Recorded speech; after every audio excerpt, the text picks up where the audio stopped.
মৃত ব্যক্তির উপরে কি হয়? কান্নার একটা নিয়ম আছে না?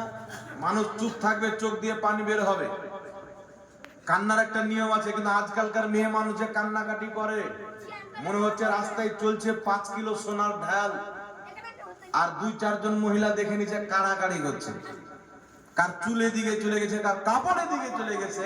ওইভাবে আমাদের মা বোন আজকাল কান্না করে, করে কি করে না? জি করে। কত রকম কথা বলার কান্না করে। 2 কাঠা জমি দিতে চেয়েছিল বাবু, দেওয়ার আগে মরে গেল। অনেক রকম কান্না। সামনে ঈদের কাপড়টাও দিলে না, চলে গেলে ঈদের 2 দিন পর মর দেখ নাকি।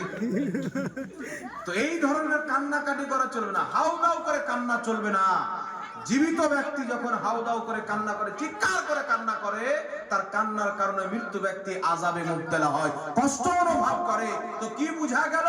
মুর্দা কষ্টও পায়, মুর্দা শান্তিও পায়। এইবার চলে আসেন, আপনাদের সম্মুখে একটি হাদিস শোনাচ্ছি। জীবিত ব্যক্তির করা ভালো আমলের নেকি মৃত্যু ব্যক্তির কবরে যায়। হাদিসের কিতাবটির নাম হচ্ছে আবু দাউদ শরীফ, নাম আপনারা সকলে শুনেছেন। এই আবু দাউদ শরীফের মধ্যে হাদিস হযরতে সাইয়্যিদিনা সাদ বিন আবাদা রাদিয়াল্লাহু তাআলা আনহু, আল্লাহ পাকের প্রিয় হাবিব সাল্লাল্লাহু আলাইহি সাল্লামের নিকটে এসেছেন। আসার পরে বলছেন, ইয়া রাসূলুল্লাহ, ইয়া হাবিবাল্লাহ, নবী গো, আমার মা মারা গেছে, আমি চাই আমার মায়ের নামে কিছু সাদকা করব।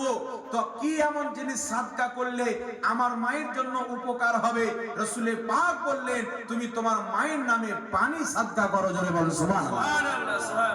কি সাদকা করো? সাদকা মানে জানেন তো, দান করা। পানি সাদকা করো।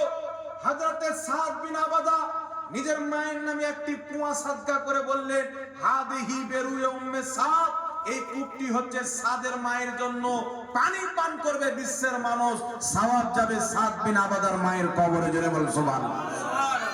তো আমার আপনার নবী অনুমতি দিলেন কি দিলেন না? তাহলে নবীর আকীদা কি হলো? যে জীবিত ব্যক্তিকে পানি পান করার সওয়াব মৃত্যু ব্যক্তির কবরে যায়। তো পানি পান করার সওয়াব যদি যায়, খাওয়া দাওয়ার সওয়াব যাবে কি যাবে না? একটু জোরে বলেন, যাবে কি যাবে না? তো এই হাদিস থেকে প্রমাণ হয়ে গেল মৃত্যু ব্যক্তির নামে পানি পান করানো যায়, শরবত পান করানো যায়, খাবার খাওয়ানো যায়, এবং মৃত্যু ব্যক্তির নামে ইসালে সওয়াব করা জায়েজ আছে। বলুন সুবহানাল্লাহ। তাহলে জীবিত ব্যক্তির করা আমল মৃত্যু ব্যক্তির কবরে যায়। জোরে বলেন না সুবহানাল্লাহ। এইবার চলে আসেন, আরেকটি দলিল দিচ্ছি আপনাদের সম্মুখে। বলছে মৃত্যু ব্যক্তির নামে খাওয়া দাওয়া করানো চলবে না। আগে ডাইরেক্ট বলতো যে হারাম, এখন বলছে যে আমাদের মাদ্রাসায় দাও, তালবিলিংকে খাওয়া দাওয়া করানো চলবে। জি, একটা মৌলবি তো বলছে যে মৃত্যু ব্যক্তির নামে মানুষ খাওয়া দাওয়া করানো হারাম। এবার একটা লোক মারা গেছে, ওর এলাকার মৌলবি সাহেবকে গিয়ে বলছে, মৌলবি সাহেবটা হচ্ছে বর্ধমানের পোল্ট্রি মুরগি, ওর কাছে গিয়েছে। তো বলছে, হুজুর আপনি তো বলেছেন মৃত্যু ব্যক্তির নামে খাওয়া দাওয়া করানো হারাম, মানুষ খাওয়া দাওয়া করানো যাবে না। তো আমরা তো একটা বাপ মা মারা গেছে, কিছু না করলে তো শান্তি পাবো না, কি করবো? বলছে আমার মাদ্রাসায় তালবিলিং মৌলবিদেরকে খাইয়ে দাও।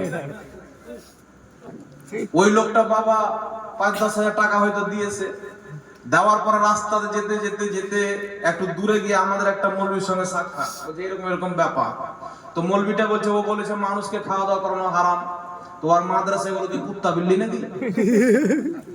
জি, ওর মাদ্রাসায় দিবেন খাওয়া দাওয়া, তো কে খাবে? কুত্তা বিল্লি খাবে না মানুষ খাবে? বলেন তো। মানুষ ওর ফাত্তা অনুযায়ী তো সব কুত্তা বিল্লি ভরা মাদ্রাসায় নাকি, বলেন? তো এইগুলো হচ্ছে জাহিল মৌলবী। এই জাহিলদের ফতোয়া থেকে বাঁচতে হবে বাবা। শুনেন, আমি আপনাদেরকে রেফারেন্স দিচ্ছি 950 বছর পূর্বের লেখা কিতাব, ইমাম আবু নঈম আসবাহানী রাহমাতুল্লাহ আলাইহি, জিনার লেখা কিতাব হিলিয়াতুল আউলিয়া। সারা পৃথিবীতে পড়ানো, সারা পৃথিবীর মৌলবীরা পড়ে হাদিসের কিতাব। বিভিন্ন রকমের হাদিস ওই কিতাবের মধ্যে লিপিবদ্ধ রয়েছে। তারপরে চলে আসেন ইমাম জালালউদ্দিন সুয়ুতী রাহমাতুল্লাহ আলাইহি, জিনার লেখা তাফসীরের কিতাব সবার মাদ্রাসায় পড়ানো হয়। তিনার লেখা কিতাব আল হাবিলিল ফাতাওয়ার মধ্যে হাদিস। বিখ্যাত তাবি হযরতে তাউস রাহমাতুল্লাহ আলাইহি বলছেন, ইন্নাল মাউতা ইয়াফতানুনা ফি কুবুরিহিম সাবআ, নিশ্চয় মৃত্যু ব্যক্তি নিজের কবরে 7 দিন পর্যন্ত ফিতনাতে থাকে। কতদিন পর্যন্ত? 7 দিন পর্যন্ত। হযরতে তাউস রাহমাতুল্লাহ আলাইহি বলছেন, তার কারণে সাহাবায়ে কেরাম নিজের জামানায়, আমরা তাবিঈনগণ আমাদের জামানায় ফাকানু ইস্তাহিবুনা আইয়াতামানহুম তিলকাল আইয়াম, তার কারণে আল্লাহর নবীর সাহাবীগণ, আমরা তাবিঈনগণ মৃত্যু ব্যক্তির নামে 7 দিন পর্যন্ত মানুষকে খাওয়া দাওয়া করাতাম। জোরে বলেন সুবহানাল্লাহ। সুবহানাল্লাহ সুবহানাল্লাহ। কতদিন পর্যন্ত খাওয়া দাওয়া করাতাম বাবা?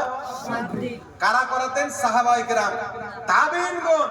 আর আপনারা বলেন তো মৃত্যু ব্যক্তির নামে খাওয়া দাওয়া করানো জায়েজ না না জায়েজ? যে কাজটা সাহাবা করেছেন করা যাবে কি যাবে না? যে কাজটা তাবিঈ করেছেন করা যাবে কি যাবে না? যেই কাজটা আমার নবী করার অনুমতি দিয়েছেন করা যাবে কি যাবে না? তার কারণে মৃত্যু ব্যক্তির নামে 4 দিনে করলে চাহর বলা হয়, 40 দিনে করলে 40 বলা হয়। 4 দিনে করাও জায়েজ আছে, 40 দিনে করাও জায়েজ আছে। জোরে বলেন সুবহানাল্লাহ। সুবহানাল্লাহ। এখন মৌলবীর ফাতোয়া হলো হুজুর ডেট ফিক্স করে করলে নাজেজ হয়ে যাবে। বলে কি বলে না? একে যখন দলিল দেবেন বলছে ঠিকই আছে হুজুর, যে কোনো দিনে করলে তো হবে, তো ডেট কেন ফিক্স করছে? ইসলামে কোন জিনিস ডেট ফিক্স করে করা যাবে না। আচ্ছা, ইসলামে কোন জিনিস আছে যার ডেট নেই বাবা বলেন তো? শুক্রবারের একটা ডেট আছে কিনা নাই? জুমার নামাজ পড়বেন শুক্রবারে পড়তে হবে, ঈদের নামাজ পড়বেন শাবান